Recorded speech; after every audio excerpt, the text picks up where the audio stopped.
Change yourself and not the world. Long ago, people lived happily under the rule of a king. The people of the kingdom were very happy as they led a very prosperous life with an abundance of wealth and no misfortunes. Once the king decided to go visiting places of historical importance and pilgrim centers at distant places, he decided to travel by foot to interact with his people. People of distant places were very happy to have a conversation with their king. They were proud their king had a kind heart.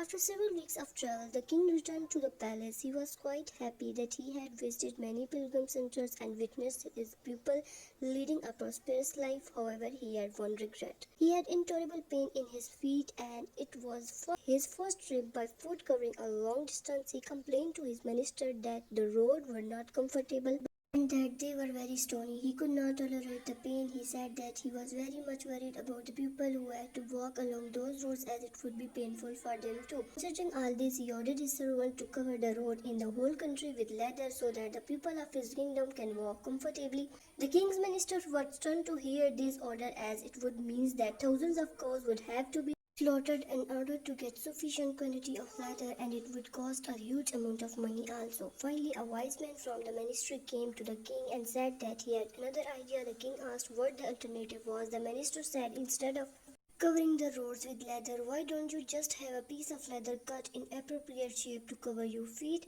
The king was very much surprised by his suggestion and applauded the wisdom of the minister. He ordered a pair of leather shoes for himself and requested all his countrymen also to wear shoes. Moral: instead of trying to change the world, we should try to change ourselves.